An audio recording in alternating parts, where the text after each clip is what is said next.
Hello my dear friend, अपने to channel पर रचना academy में आप सभी का स्वागत है। सीटेट का एग्जाम देखिए 7 जुलाई को होना है। इसमें हम बात करेंगे ईवीएस के बारे में, जो आपके 3, 4, 5 क्लासेस की चल रही थी एनसीईआरटी। ओके, तो चलिए फिर स्टार्ट करते हैं। आज हमारी क्लास है 4th। जिसने 3 क्लासेस नहीं देखा वो क्लासेस जरूर देख लीजिएगा। आपके एनसीईआरटी बुक से ही कंटेंट कराया जाएगा, तो 30 में 30 पूरा मार्क्स आ जाएगा, जो आपके लिए हम ये सीरीज चला रहे हैं। ओके, तो वीडियो आप लोग क्या है शेयर जरूर करिएगा, लाइक कर लीजिएगा, और चैनल पर अगर पहली बार है तो चैनल को प्लीज सब्सक्राइब जरूर कर लीजिएगा।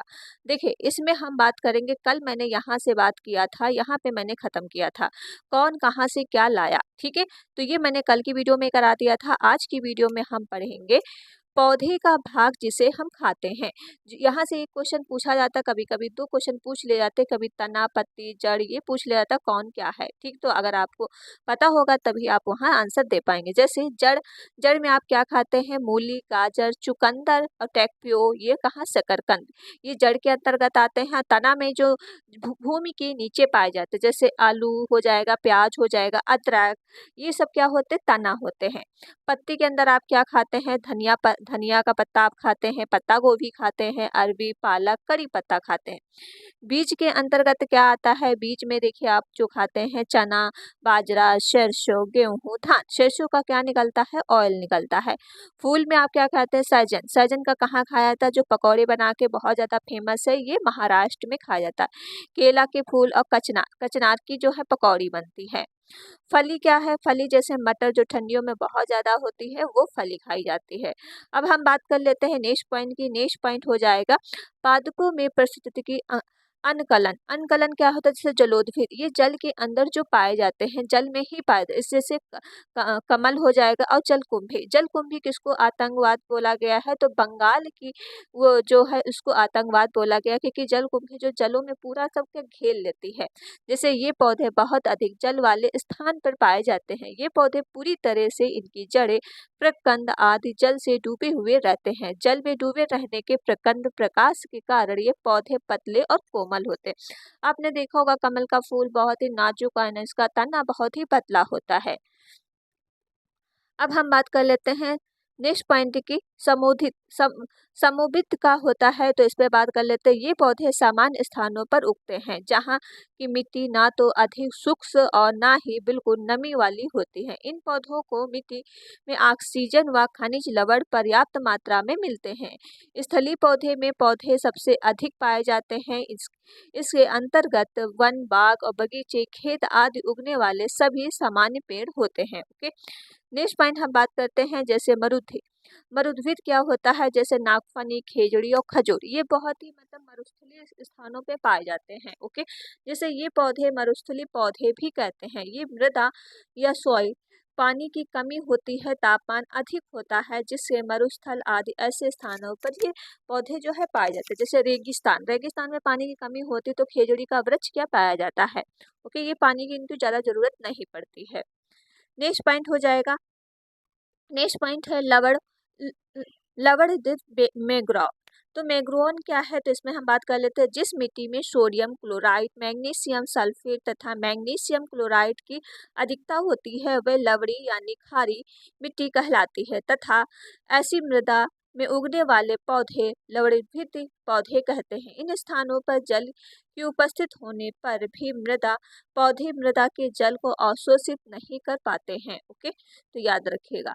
अब हम बात कर लेते हैं जो आपकी झूम खेती एग्जाम में पूछी जाती है। देखिए, ये आपको जो मैंने ये पढ़ा है, 1 नंबर कभी कभी पूछ लिया जाता है, पौधा कहाँ पाया जाता है, तभी मैंने ये सीटेट के देखे एनसीईआरटी बुक में जो दिया है, तो पूरा मैं आपको पढ़ा रही हूँ, कुछ भी मिस नहीं करूंगी। झूम खेती कहाँ होती है, ये जो आपके पूछा जाता है सीटेट में, आपके 2 मार्क्स का यहाँ से पूछा जाता है झूम खेती के बारे में। 2 पॉइंट पूछे जाते हैं। जैसे मिजोरम में ये झूम खेती होती क्या होती है, तो हम जान लेते हैं इसके बारे में। और जिसने अभी तक वीडियो शेयर नहीं किया, तो प्लीज वीडियो को ज्यादा से ज्यादा शेयर कर दो, लाइक और चैनल को सब्सक्राइब कर लो अगर चैनल पर पहली बार विजिट कर रहे हैं। देखिए, मिजोरम में खेती को क्या कहते हैं? लटारी कहते हैं। कई बार पूछा गया है मिजोरम की खेती को क्या कहा जाता है, तो लटारी कहा जाता है। झारखंड के जंगलों के बारे में तुमने सूरमणि की कहानी तो पढ़ा है, अब तुम मंजू मिजोरम राज्य के पहाड़ों पर कैसे जंगल होते हैं वहाँ लोग कैसे रहते हैं और कैसे खेती करते हैं इसके बारे में पढ़ेंगे। तो अगर पूछ लिया जाए झूम खेती कहाँ होती तो मिजोरम राज्य में होती। जैसे यहाँ बारे हम जान लेते हैं झूम खेती का तरीका निराला है। एक फसल काटने के बाद जमीन को कुछ सालों तक क्या है इसको छोड़ दिया आराम करने के लिए मतलब छोड़ दिया जाता है। इसमें खेती नहीं करते, उस जगह में बांस और जंगल उग जाता है तो उनसे क्या है उखाड़ते नहीं है, बस गिरा कर जला देते हैं। ये कई बार पॉइंट पूछे जाते हैं कि उनको उखाड़ दिया जाता है, ठीक क्या करते उखाड़ते नहीं है और जला देते हैं। यह राख जमीन में खाद का काम करती है, जो इसकी राख होती है क्या है खाद का काम करती है, जमीन को जोतते देखे जमीन को जो है जलाते हुए आसपास के पेड़ ना जले तो इन जंगलों को नुकसान ना पहुंचे इसका भी ध्यान देखना पड़ता है।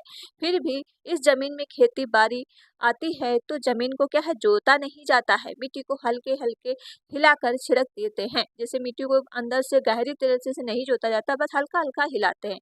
एक एक ही खेती में अलग अलग तरीके के जैसे बीज बो दिए जाते हैं। एक ही खेती में कई प्रकार की जो है फसल बो दी जाती है, जैसे मकई, सब्जियां, मिर्च, चावल बोए जाते हैं। ओके, तो याद रखिएगा ये झूम खेती कहाँ होती है, मिजोरम में होती है। और यहाँ की क्या इस खासियत है, किस तरह की होती है, देखो ये जमीन जो जब आपको ये खेती होती है तो कई सालों के लिए इसको छोड़ दिया जाता है। उसको ये की पॉइंट आपको रहता है जो खेती नहीं करते और वहाँ बांस जंगल जो उगाते हैं उनको उखाड़ते नहीं, क्या है गिरा कर जला देते हैं।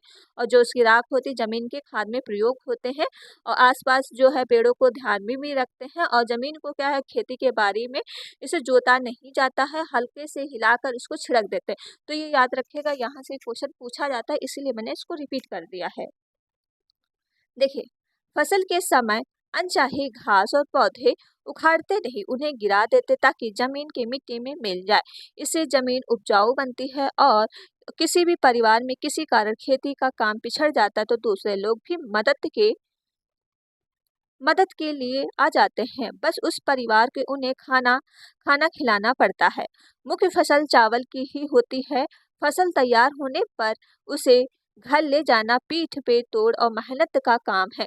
सड़कें तो नहीं है, बस क्या है ऊंचे ऊंचे पहाड़ हैं, पीठ पर लाद कर सारी फसल इन रास्तों घर या लानी पड़ती है। कई हफ्ते लग जाते हैं, देखिए क्योंकि वहाँ पे जो है कुछ चलता नहीं है, पहाड़ों से लाके हैं तो कई हफ्ते तो लग ही जाएंगे। फसल पकने पर गांव का सबसे बड़ा त्योहार मनाया जाता है। सब साथ खाना पकाते हैं और खाना खाते हैं, मजे करते हैं। जैसे जो मिजोरम का कौन सा नाच करते हैं, चोराव चोराव नाच भी कहते हैं। नाच की जमीन पर बांस की डंडी को लोकर दो दो लोग क्या है जोड़ी के आमने सामने बैठती है और ढोल की ताल पर डंडियां जमीन पर क्या है पीटते हैं और डंडियों के बीच लोग एक कतार खड़े होकर कूदते हैं और उसे क्या कहते हैं नाचते हैं। अगर पूछ लिया जाए मिजोरम का नाच क्या है तो चोराव नाच है। और वहाँ पे किस तरह से नाचा जाता है तो जमीन पे क्या है डंडियों को पीटते हैं और एक दूसरे से खड़े होते हैं तो उस जो कूदते हैं उसी को कहते हैं वहाँ का डांस। तो याद रखिएगा, कई बार ये पूछा गया है, ठीक है। अब हम बात कर लेते हैं नेक्स्ट पॉइंट, जैसे झूम खेती का तरीका बिल्कुल अलग है। एक फसल काटने के बाद जमीन में कुछ साल के तक ऐसे ही छोड़ दिया जाता है जिन्हें खेती नहीं करते। जगह में बांस और जंगल उग जाते हैं, उसे उखाड़ते नहीं, बस एक गिरा कर जला देते हैं और राख जमीन में खाद का काम प्रयोग करती है। नेक्स्ट पॉइंट बात करते हैं, एक सेकेंड, चलिए। नेक्स्ट पॉइंट हो जाएगा, जैसे जमीन को जलाते हुए आसपास पेड़ के ना जले और जंगलों को नुकसान ना पहुंचे इसका भी ध्यान रखा जाता है। फिर भी इस जमीन में खेती की बारी आती है तो जमीन को जोता नहीं जाता, मिट्टी के हल्के हिलाकर बीज छिड़क देते हैं। तो अभी मैंने आपको बुक से बता दिया, जो मैंने यहाँ पे लिया ये भी मैंने आपको बता दिया। तो ये याद रखिएगा, इम्पोर्टेंट है, यहाँ से क्वेश्चन कभी कभी पूछ लिए जाते हैं। कभी कभी क्या हमेशा में लेता पूछा ही गया है, पिछली बार भी पूछा गया था। ओके, एक ही खेत में अलग अलग तरीके के बीज जैसे मकई, सब्जी, मिर्च और चावल बोए जाते हैं। फसल के समय अनचाही घास और पौधे को उखाड़ते नहीं, उन्हें क्या है गिरा देते ताकि जमीन की मिट्टी में मिल जाए, इससे जमीन उपजाऊ बनती है। ओके, नेक्स्ट पॉइंट है, ये आपके पूछ लिया जाता है स्थानांतरित जो खेती होती है झूम खेती के किस दिशा में होती है तो उत्तर से पूर्ववर्ती तथा और आदिवासी क्षेत्र में की जाती है। ये याद रखिएगा, कई बार ये पूछा गया सीटेट में है। जो स्थानांतरित खेती है किस दिशा में होती है तो उत्तर से पूर्वी, पर्वतीय और आदिवासियों में की जाती है। तो याद रखिए कहाँ से, उत्तर से पूर्वी। इसे जनजाति कृषि भी कहा जाता है। कुड़ुक जो है झारखंड का एक आदिवासी जनजाति है। कई बार पूछा गया है कुड़ुक कहाँ बोला जाता है, तो झारखंड की ये भाषा है। ठीक है, कुड़ुक भाषा में जंगल को क्या बोलते हैं? तोरांग। कई बार ये पूछा गया है, हर बार ये हमें लगता है इस बार नहीं पूछा गया था, अगली बार ये पूछा गया था। कुड़ुक भाषा जंगल में क्या बोलते हैं? तोरांग बोलते हैं। तो इम्पोर्टेंट है, याद रखिएगा। ठीक है, अब हम बात कर लेते हैं जंगल के बारे में। यहाँ से पूछ लिया जाता है। देखिए इम्पोर्टेंट सब कुछ है, तो आप लोग पूरी वीडियो देखिएगा, क्योंकि इस हर चीज़ मैंने कोई भी मिस नहीं किया, ताकि आपका एक एक नंबर जो रह जाता है वो एक एक नंबर आपका ना रहे। जंगल के बारे में बात कर लेते हैं, एक सेकेंड। देखिए, जंगल अधिकार कानून जो है 2007 के अनुसार जो लोग 25 सालों से जंगलों में एक ही जगह रहते हैं, और यह कानून उन्हें अधिकार देता है कि वह इस जगह पर जो चाहे वह उगा सकते हैं, उन्हें हटाया नहीं जा सकता है। देखिए जंगल में अगर आप 25 सालों से रह रहे हो, तो ये कानून आया था 2007 में, लागू किया गया है, और वैसे आया था 2006 में। लागू कब किया गया था? 2007 में। तो ये अधिकार उनको मिल जाता, उन क्या है, जो जंगलों में रहते हैं उनको आप क्या है, बाहर नहीं कर सकते हो। ठीक है, तो याद रखिएगा। जैसे यहाँ पे हम जान लेते हैं जंगल अधिकार कानून जो है 2007 में, यह कानून आदिवासी जंगल उनका हक दिलाता है। जो कम से कम 25 साल जंगल में रह रहे हैं, वह एक जंगल और वहाँ पैदा होने वाली चीजों पर हक होता है। उन्हें जंगल से हटाया ना जाए, और जंगल में काम भी उनकी ग्राम सभा भी करे। जिससे जंगल संरक्षण ग्राम सभा करती है, तो क्या होता है इसमें हम जान लेते हैं। जैसे खानों की खुदाई और बांधों के निर्माण करने में से जंगल खत्म होते जा रहे हैं। जिस जिस मैदान में एक दिन, ये कई बार बोला जाता है, जिस मैदान में एक दिन बीज बोए जाते हैं, तो उस जमीन को क्या बोलते हैं? तो टीन बोलते हैं। ठीक, एक टीन बोलते हैं, तो याद रखिएगा। कई बार ये क्वेश्चन पूछा गया। जो इंपॉर्टेंट देखो क्यों होता है, मैं खुद अंडरलाइन कर देती हूँ। इस पे ज्यादा आप ध्यान रख लीजिएगा, क्योंकि वो रिपीटेड क्वेश्चन है। ठीक है, तो पूछ सकते हैं। चलिए नेक्स्ट पॉइंट हो जाता है। जैसे अब यहाँ पे हम जान लेते हैं मटर के प्रयोग, जो चिकने और खुदरे होते हैं। इस यहाँ से एक क्वेश्चन पूछ लिया जाता है। जैसे ऑस्ट्रेलिया में रहने वाले ग्रोगर मेंडल का जन्म जो हुआ था, मटर का प्रयोग किसने किया था? ग्रोगर मेंडल ने। सन 1882 सन 1822 में एक गरीब किसान परिवार में हुआ था। इन्हें पढ़ाई में बहुत ही शौक था, और परीक्षा का नाम भी पसीने छूटते थे। क्या तुम्हारा भी कुछ ऐसा ही हाल है? यूनिवर्सिटी के की पढ़ाई के पैसा ना होने के कारण उन्होंने एक मठ में रखकर मंक और मुनि बनाने का सोचा, ताकि वहीं से उन्हें आगे पढ़ने का मौका मिल भी सके। जो मिला भी है, वह विज्ञान शिक्षक की पक्की नौकरी के लिए उन्हें फिर भी एक परीक्षा देनी पड़ती है। उफ, घबराहट के मारे परीक्षा का भाग लेते ही फेल होते रहे।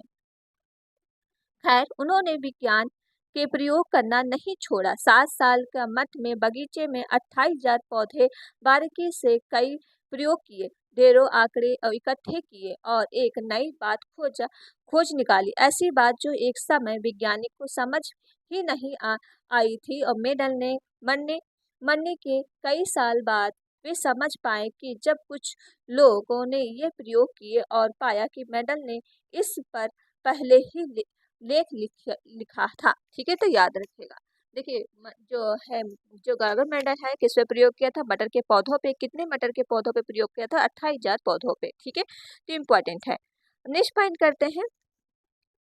मेडल के पौधों को क्या पाया था? उन्होंने पाया कि मटर के पौधे में कुछ ऐसे गुण होते हैं जो जोड़ियों में होते हैं। जैसे बीज चिकना, खुदरा होना, पीला हरा होना, और पौधे के तने लंबा नाटा होना। चिकने बीज वाले खुदरे बीज वाले पौधे बीज बच्चे भी, यानी अगली पीढ़ी के पौधे भी बीज और चिकने खुदरे होते हैं। ऐसा नहीं होता है कि जब एक थोड़ा चिकना और थोड़ा खुदरा बन जाए। इसी तरह से रंग के गुण अगली पीढ़ी के पौधे के बीज या तो पीले होते हैं और हरे होते। पीला और हरा गुण मिलकर कोई भी नए रंग का बीज नहीं बनाते। यानी नहीं, मेडल ने तो यह भी बताया कि मटर की अगली पीढ़ी पौधे से ज्यादा पीले बीजे पीले बीज वाले ही होंगे। इसी तरह से उन्होंने बताया कि अगली पीढ़ी के चिकने बीज भी ज्यादा होंगे। ओके, तो ये इम्पोर्टेंट है। इम्पॉर्टेंट ये है कि मटर के पौधे पे किसने प्रयोग किया था? तो ग्रेगर मेंडल ने प्रयोग किया था। ये इम्पोर्टेंट है। अब हम बात करेंगे प्लांट के बारे में, पौधे के बारे में। ठीक है, जैसे शॉक, ये कभी कभी पूछा जाता है शाक पौधा क्या होता है। जैसे शाक पौधा के बारे में जान लेते हैं। हरे एवं कोमल तने वाले पौधे को शाक कहते हैं। ये छोटे होते हैं और इनमें कई शाखाएं नहीं होती हैं। जैसे पालक हो जाएगा, सरसों, मटर, टमाटर, गेंदा, प्याज, ये इसके अंतर्गत आते, शाक के अंतर्गत। ठीक है। नेक्स्ट पॉइंट हो जाएगा। और जिसने अभी तो वीडियो शेयर नहीं किया तो प्लीज वीडियो को शेयर जरूर कर दो, लाइक कर लो और चैनल को सब्सक्राइब कर लीजिए अगर चैनल पर पहली बार विजिट कर रहे हैं। अब झाड़ी के बारे में बात करेंगे। कुछ पौधे जो शाखाएं तने के आधार पे समीप से निकलती हैं। तना कठोर परंतु अधिक मोटा नहीं होता। जैसे मेहंदी का हो जाएगा पेड़, गुलाब का, गुलहड़ का, नींबू का और तुलसी का। ये सब क्या होते हैं? झाड़ू होता है। इसका तना जो है मोटा नहीं होता, पतला होता, लेकिन क्या बहुत कठोर होता है। आपने देखा होगा। वृक्ष के बारे में बात करते हैं। वृक्ष क्या है? जो पौधे अधिक ऊंचे होते हैं तथा मजबूत तना होता है उन्हें क्या है? शाखा भूमि में अधिक ऊंचाई पर तने के ऊपरी भाग को निकलती है। जैसे नीम, आम, बरगद, पीपल और चीड़, ये सब के तने क्या बहुत ज्यादा मोटे होते हैं और बहुत ज्यादा वृक्ष क्या बिल्कुल फैला हुआ होता है। नेक्स्ट पॉइंट करते हैं। सर्पीली लता क्या होती है? कमजोर तने वाले पौधे सीधे खड़े नहीं हो सकते और जमीन पर फैल जाते। जैसे क्या? तरबूज, कद्दू, शकरकंद, ये सब क्या हो? ये जो है सर्पीली लता होती है। नेक्स्ट पॉइंट हम बात कर लेते हैं। देखिए जिस तरह से ये सर्पीली, इस पे क्या है? आप इस पे इसके सहारे क्या ऊपर चढ़ जाता है। और ये कद्दू, देखिए कद्दू का पेड़ कैसा है? ये एक दूसरे से क्या है? पूरा मिटा रहता है और इसमें सब लगते रहते हैं। ठीक है। आरोही लता, आरोही लता क्या है? कुछ पौधे सहायता से ऊपर ही चढ़ जाते हैं। जैसे आरोही लता ये होती है, जैसे मनी प्लांट का आपने पेड़ देखा होगा। आपने अगर उसमें कुछ भी उसका डंडा या कुछ भी लगा दिया तो आराम से क्या ऊपर चढ़ जाते हैं। ठीक है। जैसे अंगूर हो जाएगा, खीरा, मनी प्लांट और मटर, करेला। ठीक है। ये सब क्या है? आरोही लता होती। पत्ती क्या है? पत्ती वह भाग जिसके द्वारा वह तने से जुड़ी होती है परिवर्त कहलाता तथा पत्ती के चपटे हरे भाग को फलक भी कहते हैं। जैसे पत्ती ये आपकी है, ये देखिए चौड़ी इस तरह की है। ठीक है। और इस तरह की पत्ती बनी, ये आपका तना है, आपको पता ही होगा। और ये जो आपका होता है ये परिवृत्त होता है। और ये जो बाहरी पटल होता है ये इसको क्या कहते हैं? पटल कहते हैं। ठीक है। नेक्स्ट पॉइंट हो जाएगा शिरा विन्यास क्या है? शिराओं द्वारा बनाए गए डिजाइन को शिरा विन्यास कहते हैं। नेक्स्ट पॉइंट है पत्ती के मध्य में एक मोटी शिरा दिखाई देती है जिसके मध्य शिरा कहते हैं। नेक्स्ट पॉइंट है जैसे ये आपकी जो है जो ये चीज दिखती है ये क्या है? शिरा विन्यास। जो ये चीज आपको दिखती है मोटी के, ये चीज ये क्या है? शिरा। ठीक है। तो याद रखिएगा। नेक्स्ट पॉइंट करते हैं जलिका रूपी शिरा विन्यास क्या है? जैसे सरसों, गाजर, मूली और चुकरकंद ये अंतर्गत आते हैं। समांतर शिरा विन्यास क्या है? तो इसके अंतर्गत कौन कौन से आते हैं? गेहूं, मक्का, केला और बांस के अंतर्गत आता है। जैसे समांतर, ये आपने देखा होगा, ये केला, केला क्या है? बिल्कुल ऐसे से उगता है पेड़, इसका सीधा सीधा जाता है। ठीक। ये आपका जो अंतर्गत आते हैं समांतर शिरा विन्यास के अंतर्गत आते हैं। पत्तियों के कार्य क्या क्या होते हैं? वैसे वाष्प उत्सर्जन, वाष्प उत्सर्जन क्या है? यह पत्ती में मौजूदा रंध्रों द्वारा होता है। किसके द्वारा होता है? रंध्रों के द्वारा होता है। ठीक है। तो याद रखिएगा। जैसे एक सेकेंड, जैसे प्रकाश संश्लेषण के बारे में जान लेते हैं। जैसे क्लोरोफिल की सहायता से इस प्रक्रिया में ऑक्सीजन गैस उपयुक्त होती है। क्या होती है? जो क्लोरोफिल की सहायता से ऑक्सीजन गैस क्या है? उपयुक्त होती है। गैस का आदान प्रदान रंध्रों द्वारा होता है। याद रखिएगा, जो गैसों का आदान प्रदान होता है रंध्र को द्वारा होता है। जो छोटे छोटे इसमें क्या होते हैं? छेद टाइप के होते हैं। जैसे आपको पत्ती के अंदर दिखाते हैं ये चीज। देखिए इसको तो कार्बन डाइऑक्साइड दे रहे हैं, लेकिन हाइड्रोजन ये सब जो छोटे छोटे इसमें पार्ट जो हल्के हल्के बिंदु टाइप के होते हैं। ओके। तो याद रखिएगा। जड़ के बारे में आप पढ़ लेते हैं। जड़ क्या है? पौधे का महत्वपूर्ण भूमिगत हिस्सा है। जड़ों के प्रकार, जैसे ये जड़ होती है नीचे, जो नीचे आपके अंतर्गत जाती हैं, ये सब जड़ें हैं जो पौधों को सहारा देती हैं और खड़े होने में क्या है? उनको मदद करती है। जैसे जैसे मसूला जड़ क्या है? मसूला जड़ जो सभी द्विबीजपत्री पौधे होते हैं। जैसे सरसों, गाजर, चुकंदर, मूली, ये मसूला जड़ के अंतर्गत आते। एक क्वेश्चन यहाँ से पूछा जाता है। नेक्स्ट पॉइंट हो जाएगा रेशेदार जड़ और देखिए ये ज़्यादातर यूपी टेट में ज़्यादा पूछा जाता है, लेकिन सीटेट में कभी-कभी 1-2 नंबर का पूछ लिया जाता है जो कंटेंट है, क्योंकि एनसीईआरटी बुक में दिया है 3, 5, 3, 4, 5 के में, ठीक है? तो ये क्योंकि मैंने पूरा लिया है तो आपको पूरा पढ़ना पड़ेगा। रेशेदार जड़ और झकड़ा जड़ क्या होती है?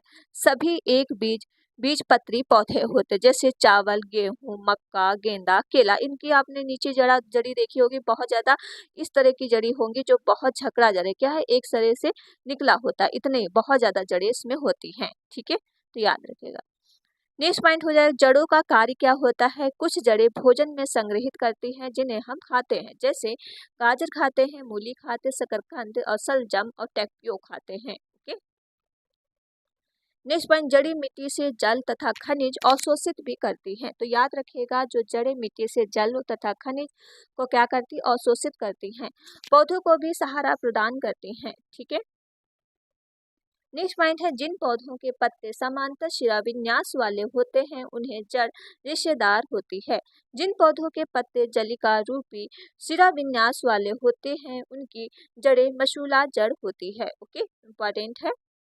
जैसे फूल, अब हम पुष्प के बारे में याद पढ़ लेते हैं। जैसे ये बाह्य तल होता है, जो ये चीज आपका लगा है ये बाह्य तल होता है, ये क्या होती है आपकी पंखुड़ियाँ, ठीक है? तो इसके बारे में हम कुछ जान लेते हैं। जैसे ये आपका फूल है, ये इसके थोड़ा हम नीचे पार्ट जान लेते हैं कि क्या, ये तो आपको तो दिख जाएगा, एक सेकेंड। चलिए नेक्स्ट पॉइंट है जैसे आपका फूल भी क्या है, जैसे ये आपको जो देखने को मिल जाता है ये वर्तिकार होता है, और ये आपके जो यहाँ से लगा होता है वर्तिका होता है। पुंकेसर क्या होता है, जो आपकी ये कली टाइप की निकलती है, ठीक है, इसे कहते हैं पुंकेसर। दल क्या होता है, जो ये आपका बाह्य दल, ये इसे कहते हैं दल, और ये जो बाहरी टाइप का होता है उसे बाह्य दल कहते हैं। और जो ये आपका बीच का लगा हुआ होता है इसे बीजांड कहते हैं, और जो इसके नीचे ये लगा होता है इसे क्या अंडाशय कहते हैं, ओके? जैसे ये बीज के अंतर्गत जो फूल निकल के आता है इसे परागकोश कहते हैं, और ये पुंकेसर भी कहते हैं, और जो इसके अंतर्गत ये निकल के योजी कहते हैं, ठीक है? ये फूल के बारे में हो गया, ओके? तो चलिए फिर यहीं तक वीडियो रखते हैं, क्योंकि ये वीडियो आपके यहाँ तक खत्म होती है। अब कल हम पढ़ाएंगे उसके आगे कंटिन्यू, जो आपके जो एग्जाम में भी बचा हुआ है, ओके? तो वीडियो आप लोग क्या शेयर जरूर करिएगा, लाइक और चैनल को सब्सक्राइब कर लीजिएगा अगर चैनल पर पहली बार विजिट कर रहे हैं। मिलते हैं नेक्स्ट वीडियो में। Thank you friend.